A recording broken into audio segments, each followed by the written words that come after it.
History ripples. The past makes the present makes the future. Sometimes the present even remakes the past. But not like simple pebbles into a little pond. More like 1,000 pebbles of every size into a very large pond full of very confused fish. The violence of the 20th century has washed forward in many ways into the 21st. Similarly, the revolutions of the 18th century in America and in France were preceded by a turbulent 17th century in which even the reputedly sedate English chopped off their king's head. How we view mankind will influence our view of historic events. Actual historic events are interpreted and sometimes influenced by philosophers struggling to understand the nature of mankind. Two different perspectives on this debate can be seen with Hobbes and Rousseau. Hobbes had a very dim view of mankind, and he felt man needed a single firm hand guiding his way, the Leviathan, to order his affairs and mitigate violence. He and Machiavelli were of a kind. They shared a pragmatic and very pessimistic view of the world. On the other hand was Rousseau, and he had more of a noble, savage view of man. Mankind could be happy and prosperous if we were just left alone. Hobbes' hope seemed to be in tyranny, and Rousseau seemed to think anarchy would work out really well. The political thinker admired by the founders seemed to take a middle ground between these two. Those who crafted our Constitution liked John Locke.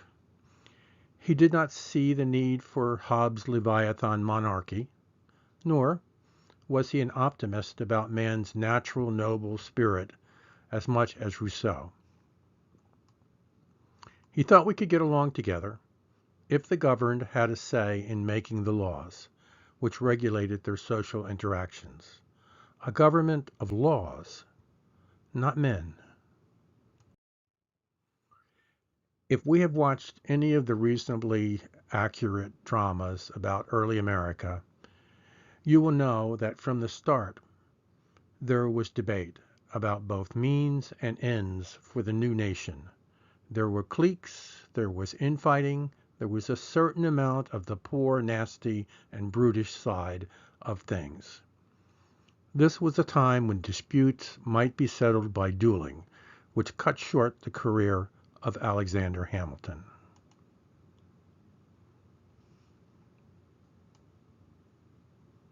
The ever-thoughtful John Adams popularized the idea of creating a government of laws, not of men. Restraining the administrators of government by very specific and limited laws was hoped to provide a check on the tyranny of individual interest.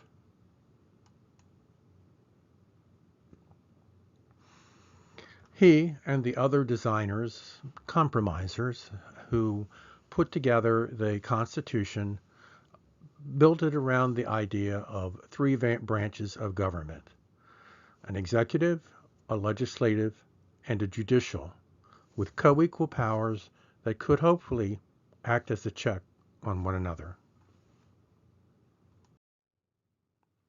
The framers of the Constitution intentionally designed a government in which it would be difficult for one person or one set of interests to seize complete control without winning the cooperation of many others on both in and outside of government. The central government is divided into three co-equal branches, as we've said, that are intended to have different functions and different perspectives with enough power both within themselves and over one another, to check excess. This is the idea of checks and balances. Let's look at our government, which, after 250 years, is working under most of the same rules. The Constitution can and has been changed over time, but by design it is never quick and it is quite difficult.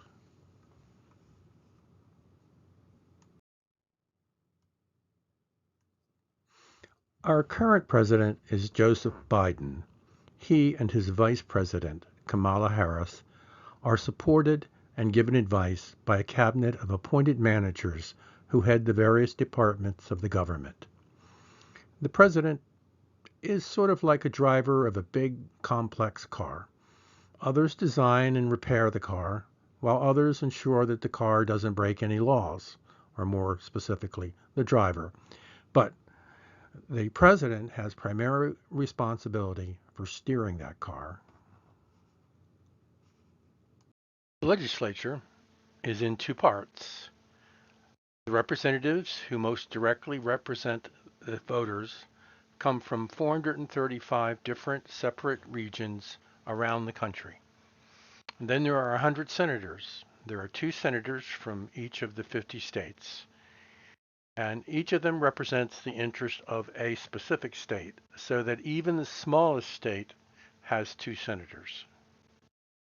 These 2 bodies must agree for a law to be enacted, or for money to be appropriated. Money is the gasoline for the president's car, so he needs the support and cooperation of both houses to get his job done.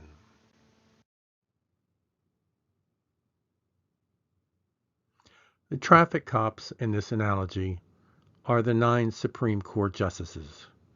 They can't make law, they can't make anyone do much of anything, but they can stop both the president and the legislatures from moving forward with anything that appears to violate the Constitution or previously enacted laws that have not been repealed. They are the least directly responsive to voters. They are appointed for life and only after being nominated by a president and approved by the Senate. Their jobs are intended to be above the day-to-day pressures that might influence a congressman. But the framers recognized that the holders of these powerful offices would be human. So they designed ways that a strong majority could override their decisions by amending the Constitution, repealing laws, or otherwise reflecting the will of the majority of people in a legal way.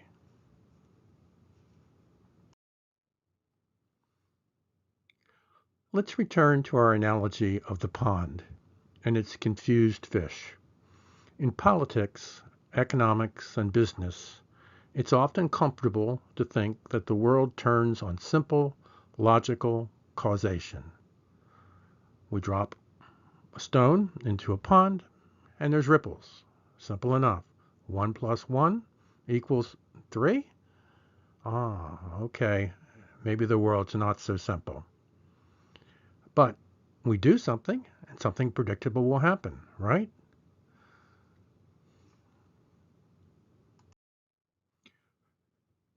Just as the nice, flat, easy-to-understand earth of the Middle Ages did not hold up over time, so the world of simple cause and effect has been displaced. I took a course at Wharton School of Business one time. It was called System Thinking. It was designed to help managers see that their decisions were seldom in a vacuum. Many interests could be influenced by a decision, and results of that decision might have many unintended consequences. To manage or govern effectively, we must take many variables into account.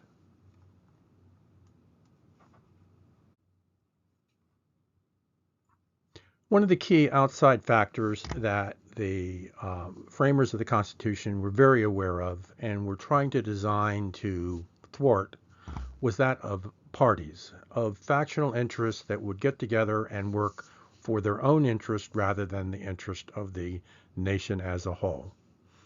Um, well, they had Washington, and Washington was probably the only president that we've had that was fully supported pretty much across the board and who was above parties and factionalism.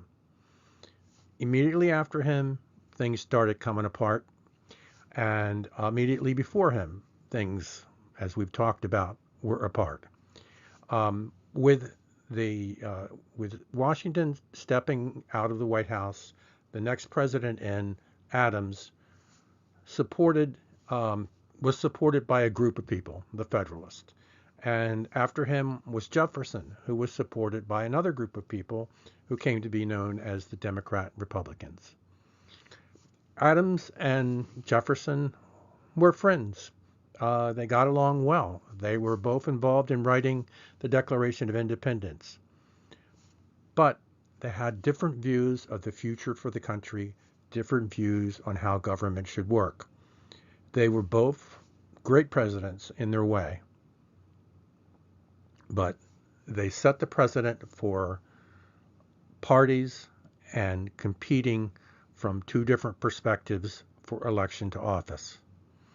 And this has pretty much continued in pretty much the same general fashion from that day. From Adams came the Federalists and later the Whigs, and then right before the Civil War, a new party was founded, headed by Abraham Lincoln, and it was called the Republicans.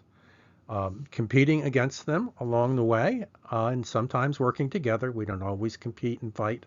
But the Democratic Party grew after Jefferson. It changed somewhat under Andrew Jackson. It has changed, as has the Republican Party, many times over the years. But what has not changed is they have tended to be competitors with one another in most situations. And throughout all of our history, politically, there's always been that group that's in the middle, that is somewhat independent or maybe part of a third party, but is not part of the two larger parties. One unintended consequence of the Constitution and its support for free speech was that large institutions have developed which are able to sway people's thoughts and therefore influence government from the bottom up. In the current century, every man is a spokesman. Every man is potentially a journalist for almost any view you can imagine. And almost anyone sitting in front of their computer could potentially reach millions of people, more people than journalists of 50 years ago could possibly hope to reach. So accepted customs, conventions, certainties can change very rapidly in the era of social media.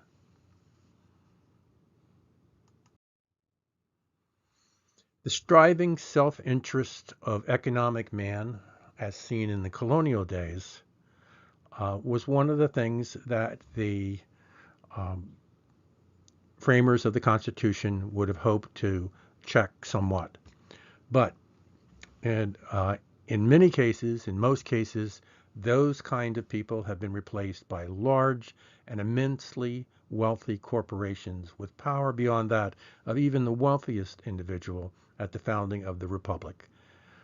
This was probably definitely on the list of unintended consequences. As the collection of dueling optimists and pessimists who crafted our Constitution would probably agree, their work was not done with the adoption of that grand social contract. Too many conflicts of interest, unresolved injustices, the stress between our noble and our venal sides, all combined to complicate our future. Even a great civil war would not resolve some of the contradictions in our culture which we live with even to this day.